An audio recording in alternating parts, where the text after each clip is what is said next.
Good morning बच्चों, कैसे आप लोग? रेडी हैं पढ़ाई के लिए? चलिए स्टार्ट करते हैं। आज का जो ये वीडियो है ये भी क्लास 7th के लिए है और हम लोग आज इसका जो थर्ड पार्ट है, हमारा टॉपिक है द सेंटेंस। तो इसके थर्ड पार्ट को आज हम लोग स्टडी करेंगे और काइंड्स ऑफ सेंटेंस आज हम लोग पढ़ेंगे। इसके पहले आपने देखा काइंड्स ऑफ सेंटेंस की हेडिंग्स आपने कल कंप्लीट की थी। सेंटेंस कहते किसे हैं ये भी आपने कंप्लीट किया। आज हम लोग जो 4 काइंड्स ऑफ सेंटेंसेस होते हैं, 4 काइंड्स ऑफ सेंटेंसेस, एक तो हमारा असर्टिव होता है या डिक्लेरेटिव होता है, सेकंड होता है जो हमारा वो इंटरोगेटिव होता है, इसके बाद एक्सक्लामेटरी सेंटेंस होता है एंड फाइनली इंपरेटिव सेंटेंस। तो आज ये 4 काइंड्स ऑफ सेंटेंसेस को हम लोग एक्सप्लेन करेंगे। तो कल हमने आपको कहा था कि ये पूरी हेडिंग्स आप लोगों को रेडी रखनी है, ठीक है? तो चलिए, अगर रेडी नहीं भी किया, अगर आपने कंप्लीट कर लिया है 4 हेडिंग्स तो भी ठीक है, नहीं किया तो यहां पर स्टार्ट करते हैं। Let's begin. फर्स्ट नंबर है असर्टिव सेंटेंस। असर्टिव सेंटेंस हम देखते हैं असर्टिव सेंटेंस होता क्या है बच्चों। असर्टिव सेंटेंस जो है वो किसी पर्सन के लिए, किसी प्लेस के लिए या कोई थिंग होती है उसके बारे में हम लोग इंफॉर्मेशन देते हैं। कोई पर्सन है अगर वो कोई एक्शन करेगा, है ना, लेकिन अगर कोई प्लेस है या कोई थिंग है नॉन लिविंग है तो वो कोई एक्शन तो कर नहीं सकती, तो फिर उसमें हम लोग उसके बारे में सिर्फ इंफॉर्मेशन देते हैं, या इसी को हम लोग डिक्लेरेटिव सेंटेंस बोलते हैं। आपको कल बताया था कि जो असर्टिव सेंटेंस होता है इसी सेंटेंस के इसी में 2 सेंटेंसेस टाइप्स इंक्लूड होते हैं। एक अफर्मेटिव, फर्स्ट ये होता है which kind of sentence, affirmative, and second is negative. Okay, तो फिर ऐसे जो असर्टिव सेंटेंस होता है इसी के 2 काइंड्स हैं, अफर्मेटिव एंड नेगेटिव। ये आपको पता होना चाहिए। तो हम स्टार्ट करते हैं जल्दी से असर्टिव सेंटेंस। असर्टिव सेंटेंस इसके पहले भी आपने कंप्लीट किया, कुछ पॉइंट्स टू रिमेंबर आपने पढ़े होंगे, जिसमें ये बताया गया कि जो फर्स्ट लेटर होता है किसी भी सेंटेंस का वो कैपिटल होता है, ये आपको पता होगा। और असर्टिव सेंटेंस को जब हम एंड करते हैं, जब फिनिश करते हैं तो लास्ट में फुल स्टॉप का यूज करते हैं। इतना पता बच्चों? Very good. तो असर्टिव सेंटेंस बेसिकली होता क्या है? असर्टिव सेंटेंस में कोई पर्सन होता है, या तो कोई एक्शन परफॉर्म करेगा या हम उस पर्सन के बारे में कोई इंफॉर्मेशन देंगे। इसी तरह से कोई प्लेस भी हो सकता है या कोई थिंग भी हो सकती है। जरा देखें तो हम अपनी टेक्स्ट बुक में किस तरह से इसको एक्सप्लेन किया गया है। यही टेक्स्ट बुक जिसको कल आप यूज कर रहे थे, ये देखिए एक्सीलेंट ग्रामर, यही टेक्स्ट बुक आपको ओपन करके रखनी है, पेज नंबर 6। ओके, तो असर्टिव सेंटेंस देखिए, अ सेंटेंस दैट स्टेट्स और declares something is called an assertive sentence और डिक्लेरेटिव सेंटेंस। तो ये डेफिनेशन आपको राइट कर लेनी है और इसके बाद यहां पर हम 2 एग्जाम्पल्स हम लोग राइट करेंगे। ये डेफिनेशन आपको राइट कर लेना है उससे, और example, first example and second example. Example देखिए टेक्स्ट बुक में किस तरह से एग्जाम्पल दिया गया है। फर्स्ट एग्जाम्पल क्या है? Rabindranath Tagore was a famous poet. Okay, हम कोई दूसरा एग्जाम्पल भी कर सकते हैं, he was a famous player. He was a famous player. Okay, देखिए इस सेंटेंस में आप देखिए is am are was were का यूज किया गया है, लेकिन यहां पर कोई एक्शन नहीं हो रहा। यहां पर एक सब्जेक्ट है ही, उसके बारे में हम सिर्फ इन्फॉर्म कर रहे हैं, सिर्फ जानकारी दे रहे हैं। ओके, कि वो क्या था, वो एक फेमस प्लेयर था। तो यहां पर कोई एक्शन परफॉर्म हुआ? नो, कोई भी एक्शन परफॉर्म नहीं हुआ। तो हम लोग दूसरा एक सेंटेंस देखते हैं।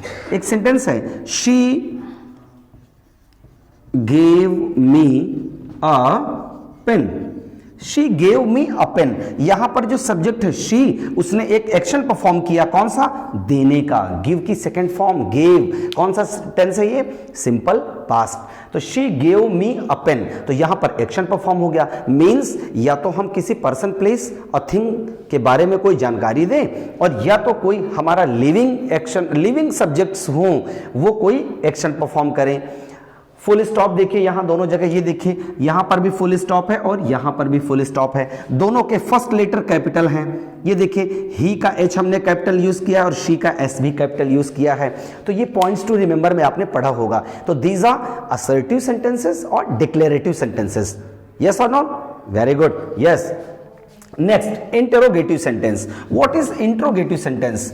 An interrogative sentence that asks a question एक इंट्रोगेटिव सेंटेंस क्या होता है? जो कोई क्वेश्चन पूछता है, जैसे कि आप पूछते हो क्वेश्चन, आप लोग पूछते हो क्वेश्चन कि नहीं? बिल्कुल पूछते हो। आप क्लासरूम के अंदर आते हो, आप पूछते हो मैं कम इन सर, मैं come in ma'am, these are questions, है ना? तो फिर ये कैसे सेंटेंस होते हैं? ये होते हैं इंटेरोगेटिव सेंटेंसेस। Very good. आइए देखते हैं हम लोग इसकी डेफिनेशन राइट करेंगे आप लोग। तो सबसे पहले हम लोग हेडिंग 2 नंबर हेडिंग मेंशन करेंगे यहां पर और लिखेंगे इंटेरोगेटिव सेंटेंस। क्या लिखेंगे? इंटेरोगेटिव सेंटेंस, ऐसे इंटेरोगेटिव सेंटेंस। Very good. अब देखिए हम लोग डेफिनेशन देखते हैं। वहां क्या था कि a sentence that declare something, और इसमें क्या है? A sentence that asks a question is called an interrogative sentence. कोई क्वेश्चन, जब आप किसी सेंटेंस के थ्रू कोई क्वेश्चन पूछते हैं, वो क्या होता है? वो इंटेरोगेटिव सेंटेंस होता है। तो आपको डेफिनेशन राइट कर लेनी है। सेकंड नंबर पे ये जो डेफिनेशन लिखी है, a sentence that asks a question is called an interrogative sentence, ये आपको कंप्लीट करना है डेफिनेशन। और अब हम लोग इसके एग्जांपल्स, यहां फर्स्ट एग्जांपल क्या लिखा है? Where have you been since Monday, where have you been since Monday. तो आपको 2 टाइप्स के इंटेरोगेटिव सेंटेंसेस मिलेंगे। एक मिलेगा जो आपका किसी WH वर्ड से स्टार्ट होता है। WH मतलब व्हाट से स्टार्ट हो सकता है, वेयर से स्टार्ट हो सकता है, वाई से, वैन से, ये सब हु से, WH वर्ड से स्टार्ट होंगे। वो एक फर्स्ट टाइप होता है हमारा। सेकेंड टाइप क्या होता है? किसी भी टेंस की हेल्पिंग वर्ब से भी स्टार्ट होता है। तो 2 टाइप्स के आपको इंटेरोगेटिव सेंटेंसेस मिलने वाले हैं। एक किसी WH वर्ड से स्टार्ट होगा या सेकंड किसी हेल्पिंग वर्ब से स्टार्ट होगा। जब हेल्पिंग वर्ब से स्टार्ट होगा आप टेंस आइडेंटिफाई कर लोगे। तो हम 2 टाइप्स के लिख लेते हैं। अब सेंटेंस किसी भी तरह का हो, बी केयरफुल, कोई भी सेंटेंस हो हमारा, इंपरेटिव हो, एक्सक्लेमेटरी हो या फिर इंटेरोगेटिव हो और असर्टिव सेंटेंस हो, सभी का फर्स्ट लेटर आपको कैपिटल में ही राइट करना है।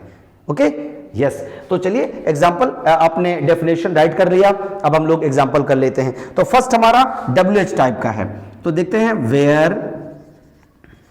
Where have you gone. Okay, where have you gone, ये हमारा हो गया फर्स्ट। ये WH से स्टार्ट है, देखिए वेयर, WH है ना, इंटेरोगेटिव वर्ड भी हम लोग बोलते हैं। वैसे तो ये पता है क्या है? वेयर हमारा इंटेरोगेटिव एडवर्ब है जो प्लेस पूछता है। क्या है बच्चों? इंटेरोगेटिव एडवर्ब जो क्या पूछता है? प्लेस को डेनोट करता है, प्लेस के बारे में ये क्वेश्चन पुटअप करता है।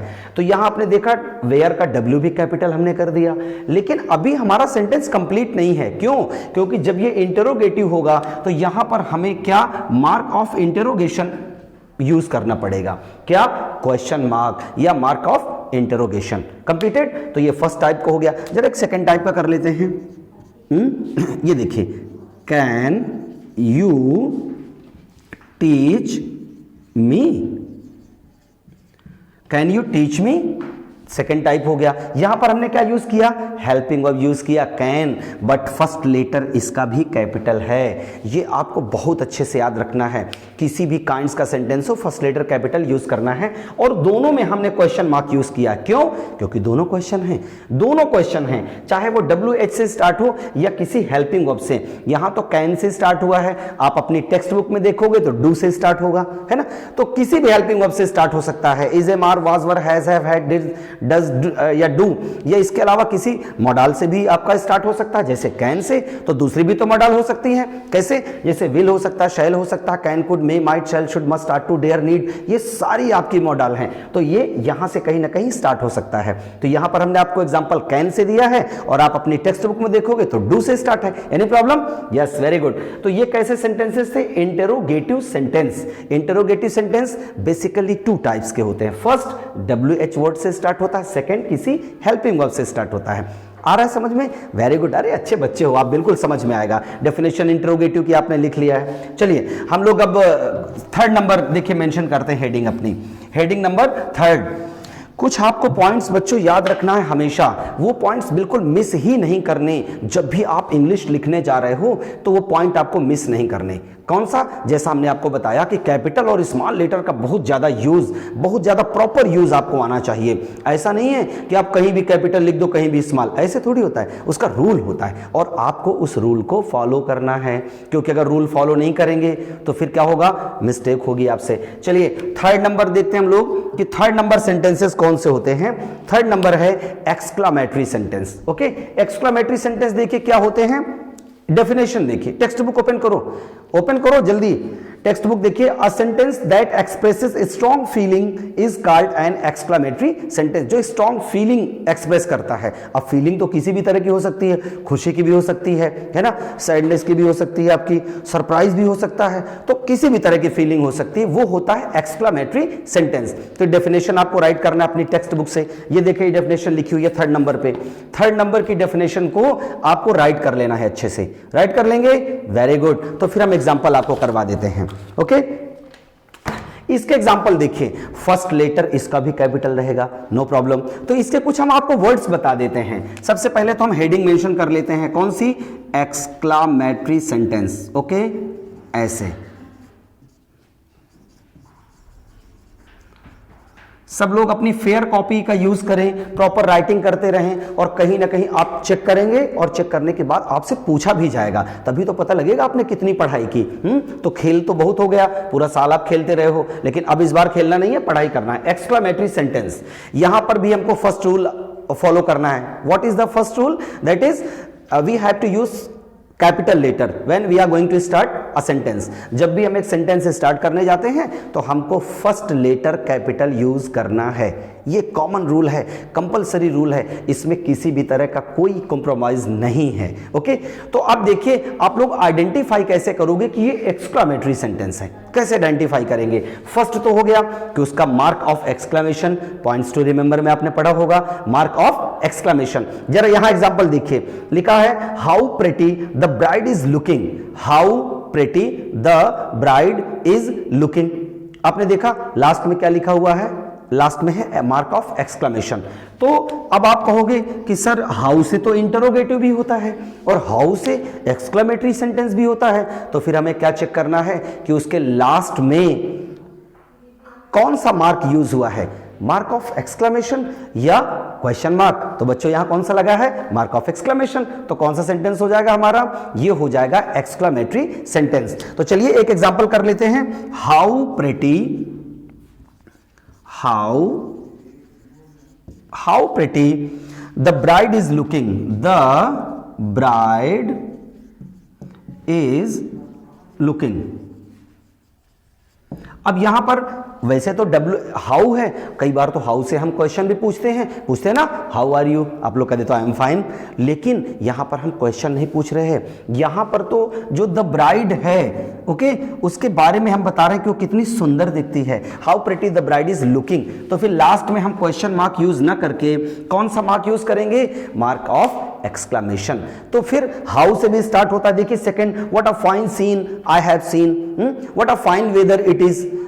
तो फिर वहां पर व्हाट से आप क्वेश्चन नहीं पूछ रहे हो, आप वेदर के बारे में बता रहे हो, आप सीन के बारे में बता रहे हो, है ना। तो फिर क्वेश्चन तो नहीं पूछ रहे हो आप, तो फिर हम क्या यूज करेंगे? Mark of exclamation. लेकिन बी केयरफुल, और भी कुछ वर्ड्स होते हैं जिनसे हमारा एक्सक्लेमेटरी सेंटेंस स्टार्ट होता है। तो जब हाउ से या व्हाट से स्टार्ट होगा, चलिए एक और कर लेते हैं। इसमें आपको ज्यादा एग्जांपल करना पड़ेगा बच्चों।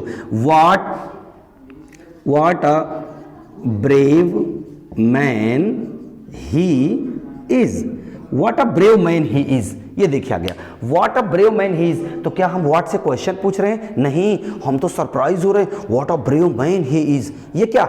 ये हमारा सरप्राइज है, क्वेश्चन नहीं है। अगर क्वेश्चन होता तो लास्ट में हम क्वेश्चन मार्क यूज करते, लेकिन ये क्वेश्चन तो है नहीं। ये क्या है? ये हमारा सरप्राइज है। ओके, तो फिर इनके अलावा और भी कौन कौन से हमारे यूज होंगे? कैसे हम पता लगाएंगे कि वो एक्सक्लेमेटरी सेंटेंस है? बी केयरफुल, अगर हाउ और व्हाट से स्टार्ट है तो लास्ट में मार्क ऑफ एक्सक्लेमेशन का यूज करना है। लेकिन इनके अलावा, राइट कर लिया आपने, आप अपनी टेक्स्ट बुक के एग्जांपल भी राइट कर सकते हो। लेकिन इसके अलावा कुछ हमारे और भी वर्ड्स हैं जो ये शो करते हैं, जैसे अलास, एक वर्ड होता है अलास, अलास, तुरंत हम इसके बाद में मार्क ऑफ एक्सक्लेमेशन। और ये भी एग्जांपल आपको नोट कर लेना, ये सी नंबर एग्जांपल है, alas I have lost my money. अब फुल स्टॉप यूज करना है। देखिए ये सेंटेंस बिल्कुल डिफरेंट है, इसके पहले जो आपने एग्जांपल 2 राइट किए उनसे डिफरेंट है। यहां अलास यूज हुआ। अलास कैसा है, जो सैडनेस फीलिंग होती है, जो दुख हमें शो करता है, वैसा अलास।